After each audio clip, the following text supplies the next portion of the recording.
Hey everyone, Jody here. We are now on episode 10 of our vlog podcast production.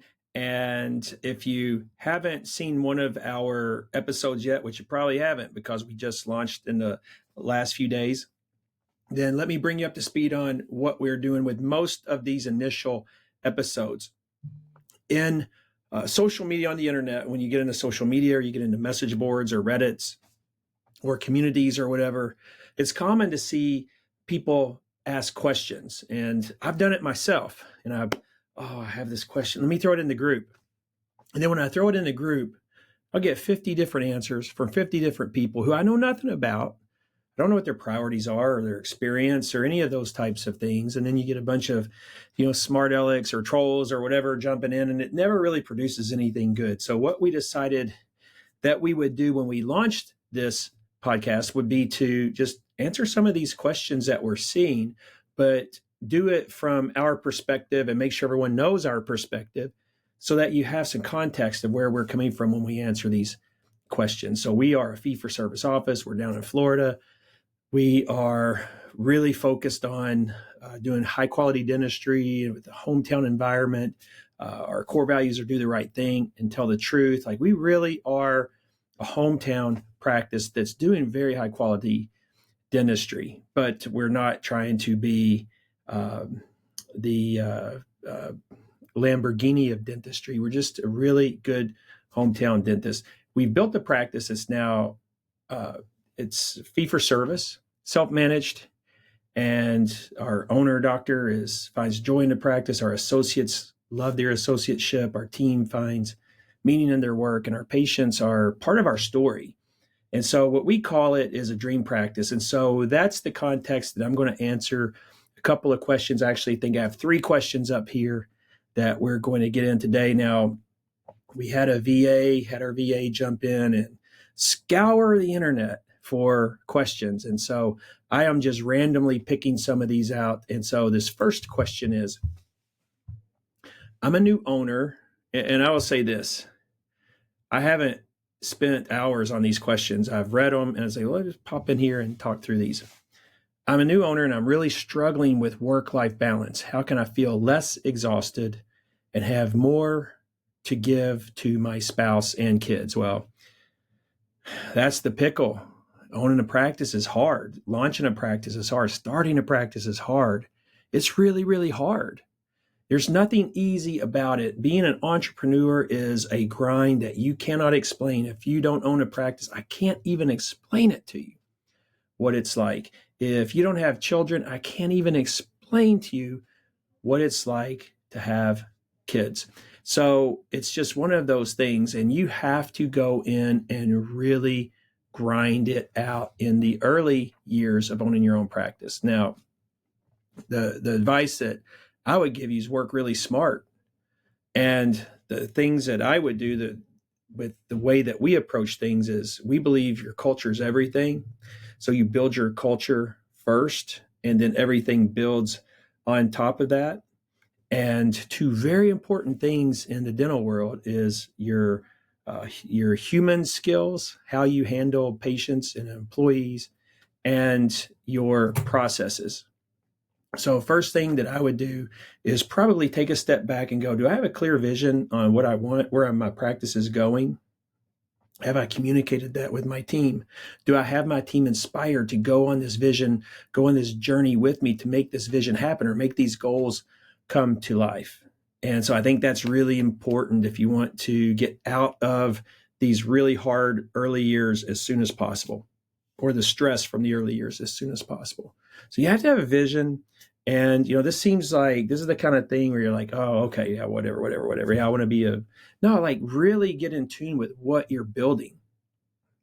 If you went to an architect and said, hey, build me a house. And he said, okay, what do you want? He said, I don't know, man, just build me a house. I want a house. Is that how you are with your dental practice? Yeah, I just want to practice. I just want a fee for service practice. Okay, well, there's more to it than that. So I would say get really clear on your objectives or goals or vision or whatever it is, something that's tangible that you can see in your head and say, that's where I'm working towards. And then you get your team on board with that. we call it a compelling vision, that they're compelled, like, yeah, man, I want to go do that with you. Then you have to figure out, what are the processes, what are the steps that I need to do to make that practice happen? And then you get really concrete on those steps and your processes. Do you have processes at your front desk? Do you have processes with your dental team? Do you have processes, so forth? Do you have a good marketing plan? And it's really just a grind up front. And there's no way, in my opinion, to supersede all of that. The best thing I could tell you is to work as smart as you can up front. Now, if you're taking dental insurance, one thing that can reduce a lot of the chaos from your office is outsource your claims. We did that in our office the last couple of years before we went out and network with insurance. If you don't take insurance in your fee-for-service office, then you should have plenty of time to get your team and your marketing and your processes and all of that straightened out. So those are just some thoughts right off the top of my head. But I will tell you, for those of you who may watch this that haven't started your practice yet, it is a for real challenge starting a practice and building a practice. About 5% of the people out there are hardwired entrepreneurs who it just kind of comes easy to. But for the rest of us, it's a grind. It's really hard. The other thing that I will say is you have to put that time in, but don't ever prioritize your practice over your wife or child. That comes first, or husband and child. They come first. Obviously, you have to work and you have to get home and you're probably exhausted and you have all this. But when you get home, somehow you have to find a way to make them your number one priority. And that's really hard. And dentistry is really hard in the beginning. And, we have a course on building a world-class culture. There's a free masterclass you can watch. It's free. It's 40 minutes, I think 40 minutes. There's some stuff in there that may be helpful. But the reason why I say that is the reason we launched Pugh Leadership Academy was for you, the person who wrote this question, or the person that's not a new dentist. They've been doing it 15 or 20 years and they're still having all of this stress. It's why we launched Pugh Leadership Academy. And so I do hope that you jump in, pick up the culture course, and then hang out for us as we are launching our future courses on customer service, or what we call patient experience, and all of the other ones that are coming as well. So let's move on. Question number 2. How soon after graduating should I plan on starting CE?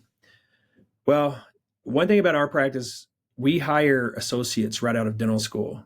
We don't hire associates if they've worked somewhere else already. It's just my rule. I'm not going to do it. I have in the past, and I've just really learned I prefer it this way in terms of bringing people in because we're so culture focused.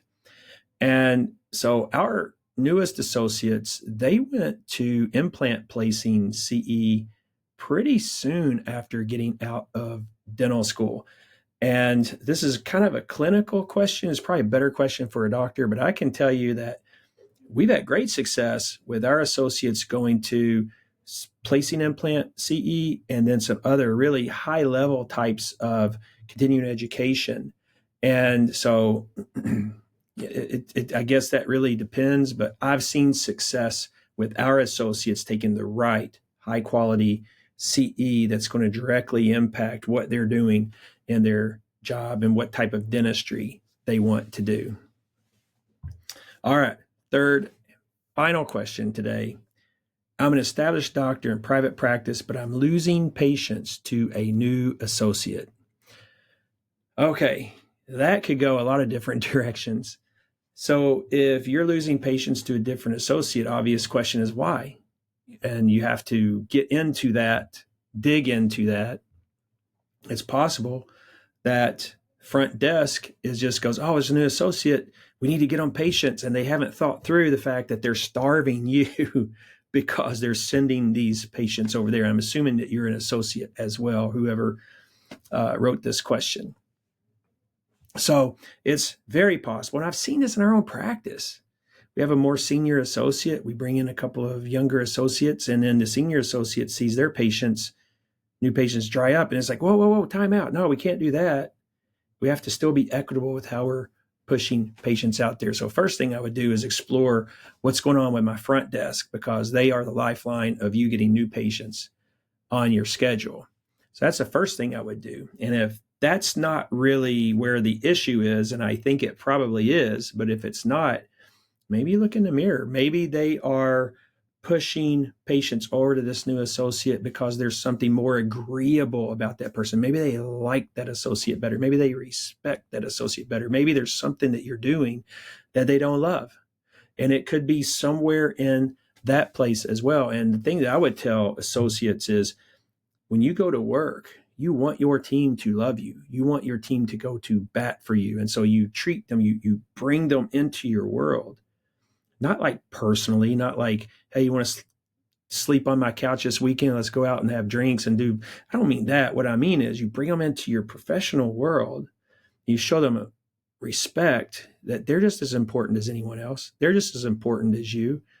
They're just as important as human beings. Their value as a person is just as important as yours. And you have a lot of respect and bring good energy. Are you the doctor that's coming in like grunchy, crouchy, crunchy? Are you banging instruments in the operatory? Are you showing people with respect? Are you asking people how they're doing? Are you supporting your team? Do you bring a small gift in every now and then, or whatever the types of things that you can do? So the two places that I would look at if it were me, one would be just go straight to the front desk. It's probably right there. And they may not even realize what they're doing. Probably don't. And secondly is look in the mirror and get real honest and take a red pill of self-awareness, because it could be that it's just how you are makes them want to do that. So those are my answers to today's questions. Thank you for tuning in, as always, with all of these. If you have a different opinion or same opinion, throw it in the comments. It helps us get this content out. Like, subscribe, all of those types of things. Appreciate that if you can do it, and we'll see you in the next episode.